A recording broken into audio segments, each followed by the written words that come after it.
बलि को पराजित करके उनकी संपत्ति छीन ली और प्राण भी ले लिए। एक तरह से बलि को तो भृगुनंदन शुक्राचार्य जी ने बलि के शरीर को एकांत में ले जाकर मृत संजीवनी विद्या से जीवित और स्वस्थ और तेजस्वी कर दिया। इस पर शुक्राचार्य जी के शिष्य महात्मा बलि ने अपना सर्वस्व उनके चरणों में चढ़ा दिया। तन मन से गुरु जी की सेवा, गुरु के आश्रित परीक्षित जो अपने गुरु के आश्रित और है वो पूरे विश्व पर विजय प्राप्त कर सकता है। बड़ी महिमा है गुरु सेवा की। देखो, गुरु सेवा के प्रताप से ही संदीपिनी जी जगत गुरु भगवान श्री कृष्ण के गुरु बने, अपने गुरुदेव की सेवा के प्रताप से। बलि जी समझ गए कि हमारे गुरुदेव का कृपा प्रसाद, देवराज इंद्र का पद अवश्य वापस आ जाएगा। शुक्राचार्य जी बहुत प्रसन्न हुए देख करके पूर्ण समर्पण बलि का। गुरु क्या देखते हैं? पूर्ण समर्पण। मन, बुद्धि, चित्त, अहंकार, ये आज्ञा पे चले गुरु के, बस इतना ही गुरुदेव चाहते हैं। ये रुपया, पैसा, भोग सामग्री, वस्तुएं, इसका महत्व अगर गुरुजनों के चित्त में है तो उन्होंने अभी तक प्राप्त क्या किया?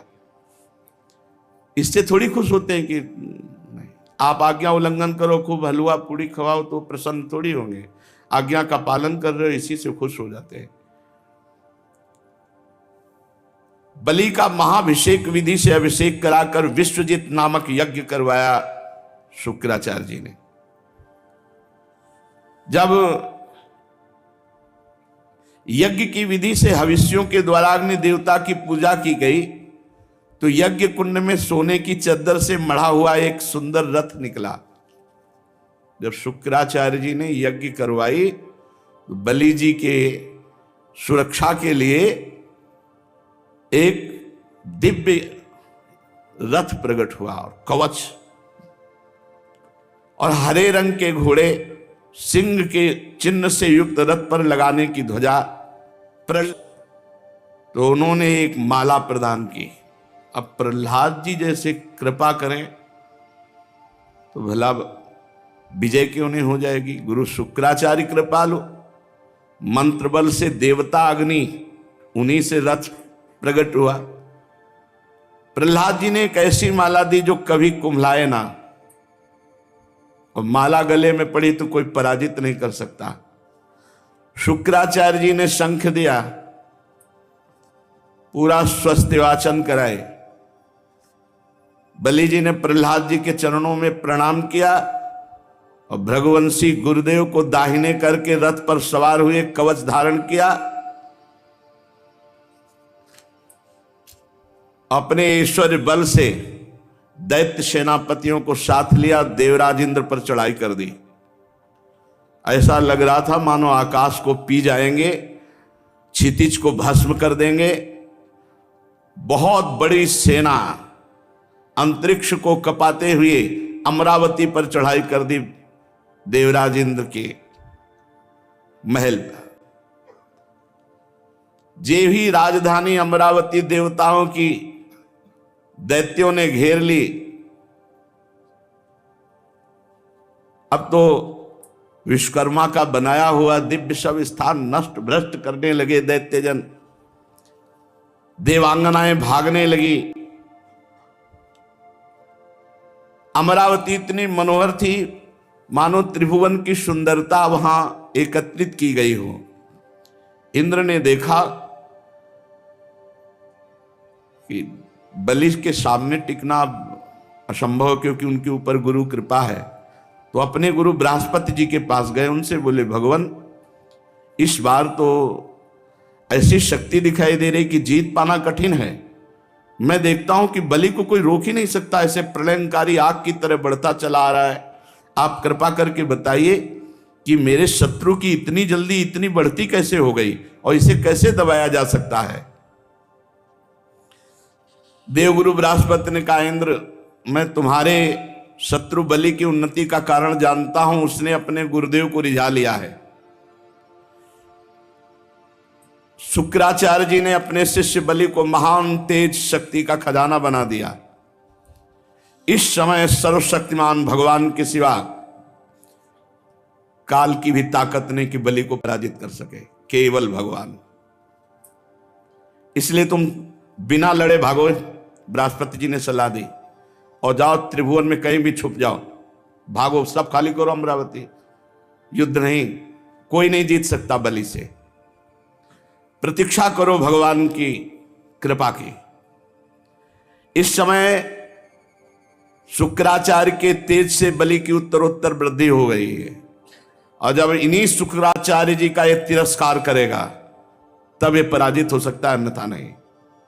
जिन शुक्राचार्य जी की कृपा से इतना बल वैभव, उन्हीं शुक्राचार्य जी का जब अपमान करेगा तब ये पराजित होगा। बृहस्पति जी स्वार्थ और परमार्थ से परम ज्ञानी हैं। उनकी सलाह मानकर समस्त देवता अंतर्ध्यान हो गए, पूरा स्वर्ग खाली। विरोचन नंदन बलि ने देखा कि अमरावतीपुरी में कोई लड़ने वाला ही नहीं। तब उन्होंने भृगुवंशियों से अनुगत 100 अश्वमेध यज्ञ किए, क्योंकि इंद्र पद का अधिकारी वही जो 100 अश्वमेध यज्ञ कर ले। अब तो महाराज चंद्रमा के समान शोभायमान हो गए इंद्र पदवी पर बलि।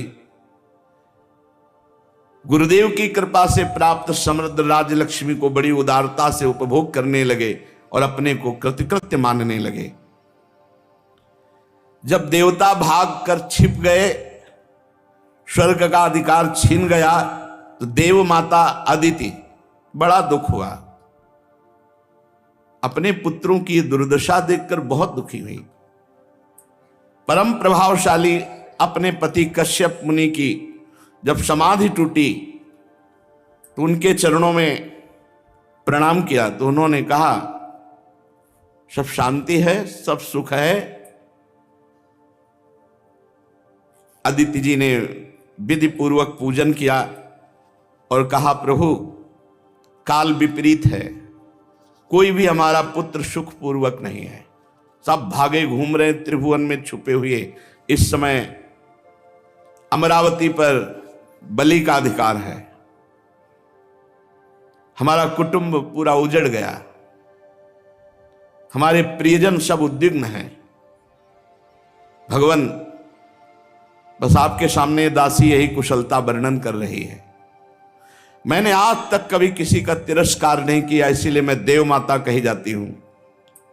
और आप जैसा महान तपस्वी मेरा पति हो और फिर मेरे पुत्रों को ऐसा दुख हो, प्रभु कोई उपाय कीजिए जिससे मेरे पुत्रों को पुनः स्वर्ग प्राप्त हो। इस प्रकार आदित्य जी ने जब कश्यप जी से प्रार्थना की तो विस्मित होकर बोले, बड़े आश्चर्य की बात है, भगवान की कैसी प्रबल माया है। जब बात करो तो पंचभूतों से बने हुए इन्हीं शरीर की, पुत्र की, घर की, भगवान की किसी को परवाह नहीं। अरे प्रकृत से परे आत्म तत्व की कोई चर्चा नहीं करता। अरे समझो ना, यहां कोई किसी का पति है, ना पुत्र है, ना तो संबंधी है, ये मोह ही नाच नचा रहा है। प्रिय, तुम संपूर्ण प्राणियों के हृदय में विराजमान अपने भक्तों के दुख मिटाने वाले भगवान श्री कृष्णचंद्र वासुदेव की आराधना करो, जो चाहोगे वो प्राप्त हो जाएगा। भगवान श्री कृष्ण की आराधना कभी व्यर्थ नहीं होती, इसके सिवा कोई उपाय नहीं है। अदिति ने पूछा, उपासना का स्वरूप क्या होगा? मेरे मनोरथ की पूर्णता होनी चाहिए, आप उपदेश कीजिए, मैं वो नियम धारण करूंगी। मैं बहुत दुखी हूं, मुझे ज्ञान नहीं, मेरे पुत्र स्वर्ग पर विराजमान हो, मैं देखना चाहती हूं, मुझे आराधना बताइए, क्या आराधना करनी? मैं देव माता हूं। कश्यप जी ने कहा, देवी, भगवान को प्रसन्न करने के लिए जिस व्रत का उपदेश वो मैं तुम्हें बता रहा हूं, ये फागुन के शुक्ल पक्ष में 12 दिन तक केवल दूध पीकर किया जाता है, और जो कामना करे उस कामना की पूर्ति हो जाएगी। 12 दिन तक इसे पयो व्रत कहते हैं। इन व्रतों में बड़ी सामर्थ्य है। अमावस्या के दिन शूकर की खोदी हुई मिट्टी उसको लावे और अपने शरीर को मलकर नदी में स्नान करे। उस समय ये मंत्र पढ़ना चाहिए, त्वं देव्यादि वराहेण रसायाः स्थानमिच्छता उद्धृता से नमस्तुभ्यम पापमानम में प्रणाशय। संस्कृत ना आवे तो हिंदी से, हे देवी, प्राणियों की स्थान देने की इच्छा से वाला भगवान ने रसातल से तुम्हारा उद्धार किया था। हे पृथ्वी देवी, तुम्हें नमस्कार है, तुम मेरे पापों को नष्ट कर दो। ऐसा कहते हुए और सुअर की खोदी हुई मिट्टी से पूरे शरीर को मलकर फिर नदी में स्नान करें। इसके बाद अपने नित्य नैमित्तिक नियमों को पूरा करके एकाग्रचित से मूर्ति, वेदी, सूर्य, जल, अग्नि और गुरुदेव रूप से भगवान की पूजा करें। फिर प्रार्थना करें, प्रभु आप सर्वशक्तिमान हैं, अंतर्यामी और सबके आराधनीय हैं। समस्त प्राणी आप में और आप समस्त प्राणियों में निवास करते हैं, इसी से आपको वासुदेव कहते हैं। आप समस्त चराचर जगत और उसके कारण के भी साक्षी हैं। हे भगवान वासुदेव, मैं आपको नमस्कार करती हूं। भगवान को नमस्कार करके भगवान की स्तुति करें कि आप सबके प्राण हैं, आप इस जगत के स्वरूप हैं, आप योग हैं, योग के कारण हैं, आदिदेव हैं, पीताम्बरधारी केशव। मैं आपकी स्तुति करती हूँ, आपके चरण रज की उपासना करती हूँ, आपकी कृपा लालसा प्राप्त करने के लिए। फिर गंधमाला आदि से भगवान का पूजन करें और दूध से भगवान की मूर्ति का स्नान करावे। इसके बाद वस्त्र, यज्ञोपवीत, आभूषण, जो व्यवस्था है, द्वादशाक्षर मंत्र से भगवान का पूजन करें और दूध में पकाए हुए घी और गुड़ और साली के चावल से द्वादशाक्षर मंत्र से हवन करे। कुछ नैवेद्य भोग लगावे, सबको बांट दे, जरा सा स्वयं पाले, भगवान को आचमन करावे। फिर तांबूल पान का बीड़ा और 108 बार द्वादशाक्षर मंत्र का जप करे। फिर 4 प्रदक्षिणा दे और भूमि पर लौटकर साष्टांग दंडवत प्रणाम करे। निर्माल्य को सिर पर लगावे और वो जो खीर बनावे तो रोज कम से कम 2 ब्राह्मणों को पवावे, उनको दक्षिणा दे, सत्कार करे। ब्रह्मचर्य से रहे, प्रातःकाल स्नान करके दूसरे दिन फिर ऐसी पूजा करे, फिर भगवान को वैसे दुग्ध स्नान, फिर वैसे 2 ब्राह्मणों को 12 दिन तक ऐसे ही ब्रह्मचर्य रहकर वो स्वयं केवल दूध पिए, पयोव्रत कहते हैं, और भगवान की ऐसे आराधना करे, जो चाहेगा वो प्राप्त हो जाएगा।